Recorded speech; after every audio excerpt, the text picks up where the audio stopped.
Hey guys, so I know that we did this one together yesterday, but I just want to walk through it again to hopefully make sure that you guys can understand this fully. So again, we're labeling these properties and we're working with equations right now, so that way when we get to our proofs, we have a better understanding of what's going on. So we start with this equation, 14m plus 12 equals 44 minus 2m.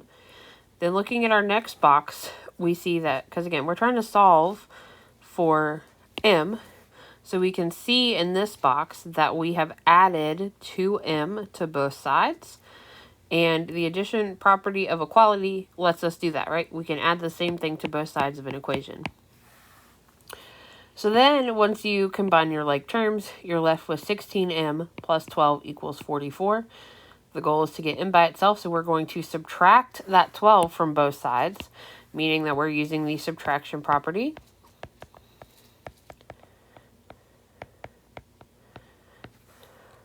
Okay, so again, we are moving 12 over.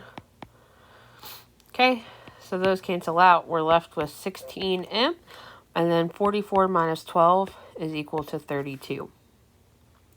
Then looking down here, we can see that we are dividing both sides by 16. So when you are dividing both sides of an equation, that is our division property. All right, again, so that's just a review of yesterday. We went over that one together just to make sure you guys got it. Okay, so number 2. All right, this tells us, this tells us we're using the transitive property. So let's remember the transitive property says if two things are congruent to the same thing, so that means this, we have angle TUV here and here. So both of these angles are congruent to TUV. The transitive property lets us say that they are equal to each other. So we can say that angle BWX is congruent to angle PQR. And our symmetric property, remember, just allows us to flip things. So we're just going to put PQR on the left, our congruent sign, and then BWX on the right. Okay, and then number 3 here. So we start with measure of angle 2 equal to measure of angle 3, and measure of angle 3 equal to measure of angle 4. So looking at this box here, we have added a measure of angle 5 to both sides of our second equation here. So since we're adding the same thing to both sides, that is our addition property. Okay? Then we're going to look between these two and see what's changed. So here we have measure of 3 plus measure of 5 equals measure of 4 plus measure of 5. Down here we have 2 and 5 equals 4 and 5. So this 3 became this 2. And we were able to do that because we know that 2 is equal to 3. So since we're changing one individual piece of our equation, substitution property.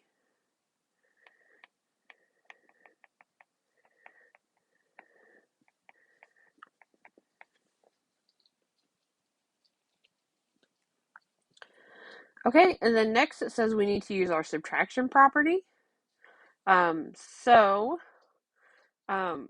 want to subtract the same thing from both sides. So I'm going to say let's get rid of this measure of angle 5, right? So we have measure of angle 2 equal to the measure of angle 3. Again, we're subtracting that measure of angle 5 from both sides. All right, I don't know if you guys caught this question on the bottom. So in this diagram, what property could get us from here to here more quickly? So just like we did up here, right? We know that 2 is equal to 3. 3 is equal to 4. So the transitive property would allow us to say that 2 is equal to 4. Because again, if two things are equal to the same thing, then those two things are equal to each other, right? That is our transitive property. Right, so remember, transitive is when you're switching out whole pieces. Substitution is when we are changing individual pieces like this one. Okay, let's move on to number 4 here.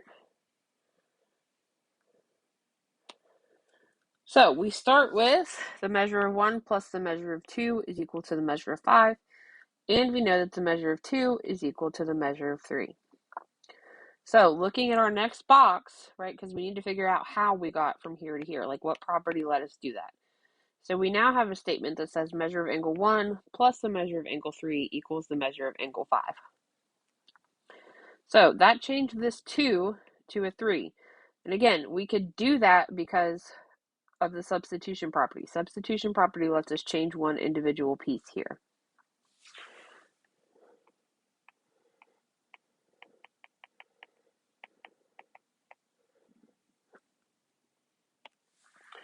All right, so now we have this statement, and we're told that we need to use the transitive property to get down here.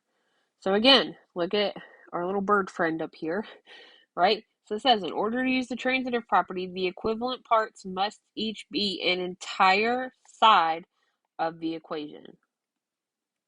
So let's look at what we have here. So we have 1 plus 3. We don't have a 1 plus 3 over here, but we do have a measure of angle 5, which is here. So we can take this measure of angle 5 and replace it with this because that is equal to that measure of angle 5. So our next statement is measure of 1 plus measure of 3 is equal to the measure of 1 plus the measure of 2. Then looking here, right, we just need our 2 and 3. So we are going to then subtract our measure of angle 1s, right, to get rid of them.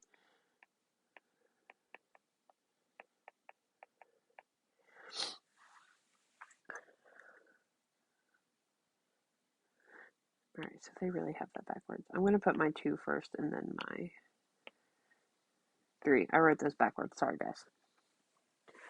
Okay, and then it looks like here, then they added the 7.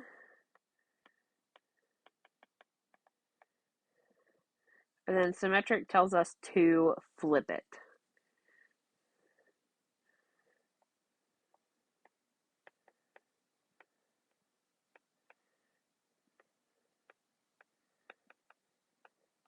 All right, so again, this one, obviously at this point, we ended up back where we started. Right now, we're just practicing identifying what properties we use to get from one step to the next. Because when we apply this to geometric proofs here in the next couple days, right, the goal is to be able to identify how we get from one step to the next, right? So we need to practice with something we're familiar with, like algebra, right? We are practicing identifying what properties allow us to get from one point to the next. Okay, so then let's move on to number 5. So, right, we have 3 given statements this time. So we know that angle DGF is congruent to angle FHK, that angle FEC is congruent to ABD, and angle FHK is congruent to angle FEC. So sometimes I like to, when I have lots like this, I kind of highlight angles that match, right? So that way I know what I can use to, like, for substitution or transitive purposes, right? Especially when there's that many letters, colors are helpful. There's lots of highlighters over on the silver table if you guys need them. Okay, so our end goal is to get angle DGF congruent to ABD. So we've got to use some steps and get there. So let's use our transitive property with these 2 statements.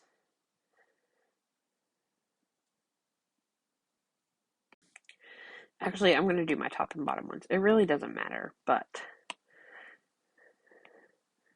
So since DGF is congruent to FHK, right, my green one, I'm going to use my bottom statement, which also has FHK, is congruent to FEC. So that means here I can say that DGF is congruent to FEC, right? Because again, both of those are congruent to my green FHK. which is what allows me to say that those two are congruent, right? And so again, that is my transitive property.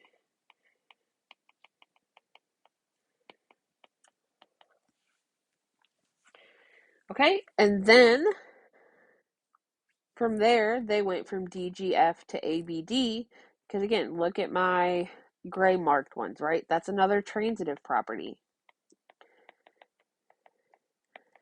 So sometimes when you have three things like this, it just means that you've got to use that transitive property several times. Okay, so from what I saw from you guys yesterday, I feel like we need a little bit more practice on this. So Miss Jones is going to hand you another page to practice with, and then we'll go over that tomorrow and start learning the next steps in our proofreading process.